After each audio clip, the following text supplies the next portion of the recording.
and welcome to my channel. When I say I never want to write another book, I mean two things. For one, I don't want to bother adding a book to my own modest oeuvre. But also, the idea of adding yet one more volume, printed or digital, to the unfathomable human library puts me off. Anything you can come up with, however original you think you are, forget it.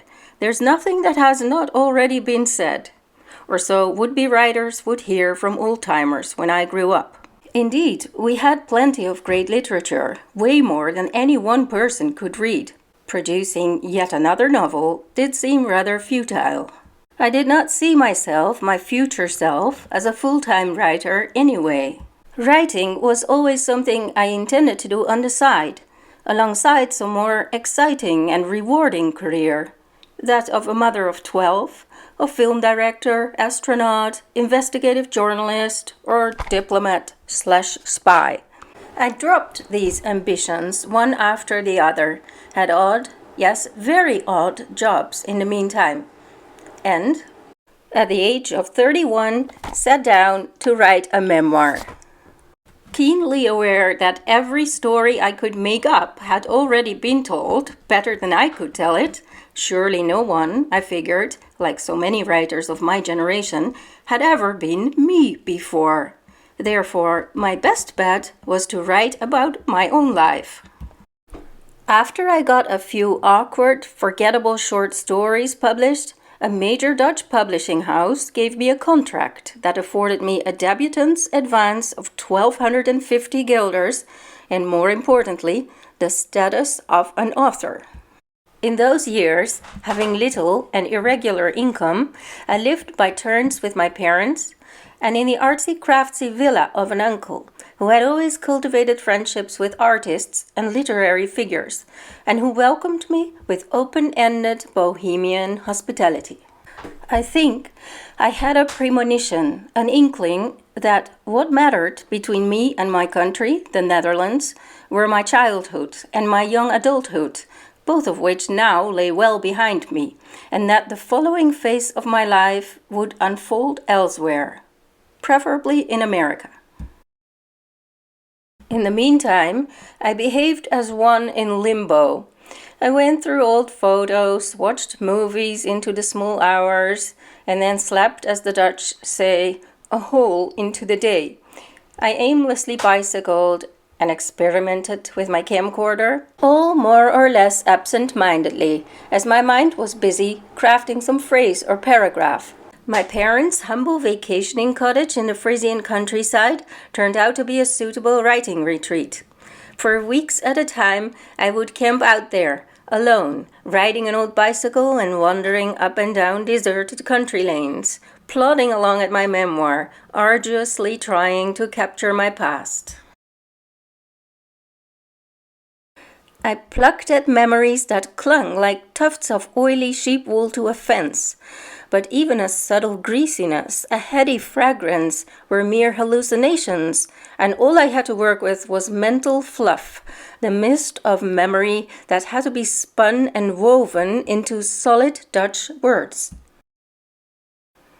But the process of writing, of attempting to express the clutter of youthful impressions in coherent sentences forming a story that made more sense than actual life, this task absorbed me to the point that I forgot I was alone. Well, almost alone. In the end, of course, while you pour your mind into writing, something vital goes missing. As a writer, you are always escaping, using the physical world to escape from your own head, then back into your head to escape the world.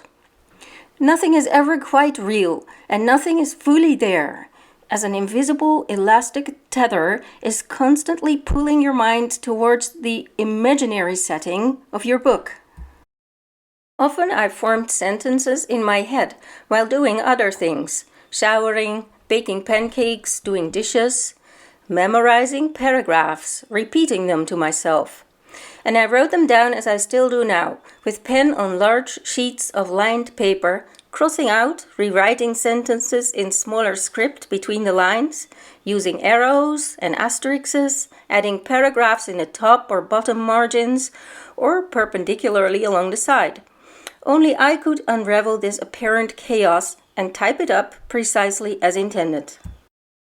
Thankfully, we had just made it past the age of the typewriter then, and my sister gave me a hulking desktop computer discarded by her office and outfitted with word processing software that would seem primitive today, but was then a godsend. From pen to typed and saved, then printed version, up to there the book creation was all in my own hands. The actual publishing was a very different experience, one of surrender, impatience, and resignation. I most certainly wanted to see my book in print. I wanted to throw it out there for a horde of strangers to read. And when I held the published book, I was satisfied. But this was a satisfaction of a practical, businesslike nature. This object was no longer truly and entirely a product of my mind and hands. My book's editor, a young woman, and I had no great fondness for each other. Every email we exchanged over the book's preparation seemed to squeak with barely suppressed friction. I had no say in the cover design, and the art selected for the cover has always made me a little uneasy. Some people might see in it a woman pressing her face to a mirror. Some might see two women kissing.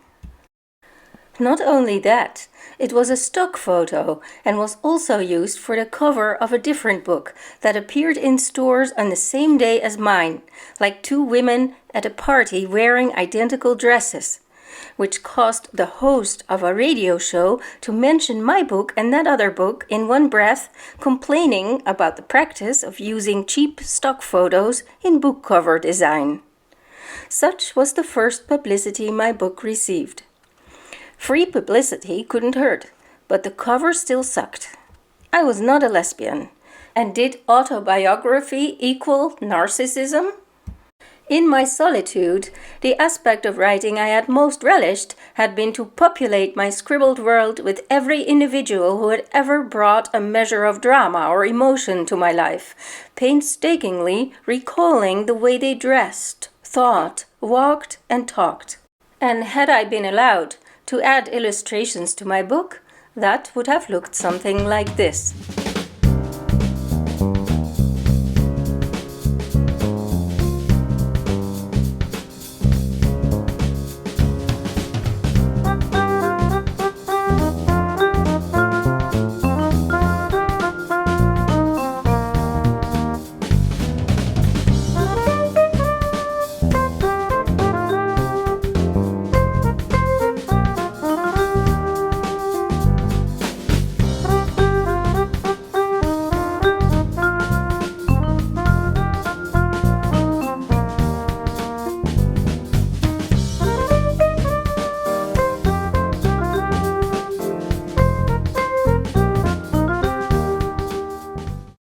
Getting published, then, whatever recognition it might bring, meant opening oneself up to a vast and uncontrollable misunderstanding and misinterpretation, not to mention facing the ill-tempered thousand-headed media snake. Fortunately, none of this event of the actual book with my name on it hitting the shelves of actual bookstores touched me very much. It was literally a distant event, as I had just moved to the United States to live with my American boyfriend. I never read the published version of my book, nor did I read the copies of newspaper reviews that my publisher conscientiously sent me. Most reviews were dismissive, crabby, if not downright hostile and sneering. That much I could tell at a glance. One bold-printed header flung the words "garbage can" in my face. One title, "Hannah Wants a Man," sounded particularly insulting. Why, yes, I had wanted a man as much as the next 32-year-old spinster, but did that reduce my book to a 364-page contact ad? One of the friendlier reviewers headlined her piece, a female Oblomov, referring to the fictional character of an indolent 19th century Russian landowner. My parents were surprisingly proud to see a decent supply of my book in their neighborhood bookstore, never mind what the book was about. A number of old friends let me know they enjoyed reading Eigen Grond. To be sure, they had all figured in it as characters. Negative fallout within my extended family, on the other hand, was not to be avoided, as some relatives could not appreciate their own or one another's portrayal by my pen. But with the passing of years, all was forgiven and forgotten. To this day, I myself cannot set eyes upon my first book without a slight embarrassment and with no urge whatsoever to read it. The book is there, and at the same time, it is far behind me, a speck in a distant place. Years passed. America became my home. I sang English nursery rhymes to my child, and I began to write stories in English. This time I did not take my work to a publishing house, or even to a literary agent. I self-published everything I wrote. As I bought most of the books I read on Amazon, Amazon's own self-publishing site, Kindle Direct Publishing, was the obvious way to go. Within the limits of its formatting options, I was in complete control of my book's appearance, from letter font to cover design. The book's price was mine to decide on. As soon as I self-published a book, it was listed in the book department of the official Amazon online store, with me the sole owner of its copyright. I could unpublish a book at will, change my mind about the cover and republish it, or take it off the Amazon shelf altogether and still decide to submit it to a professional publisher. Of course, I could not arrange for newspaper reviews. What a shame. I could not advertise my books in glossy brochures, and I would not find it on the shelves of a bookstore in some building. But newspapers and bookstores housed in buildings had become somewhat outdated anyway. The most recent book I wrote and self-published is the first part of a trilogy, Experimental Gods. With the promise of a trilogy, I committed myself to write and self-publish 2 more books. And I will, someday. Right now, though, I don't want to write another book. I want to scribble and read my words out loud and air them here on my YouTube channel in my very own voice. As for my 59-year-old face, you can do without it. You will not hear me improvise and ramble on for an hour or 2, stammering, straying, repeating myself. This will be a writer's channel.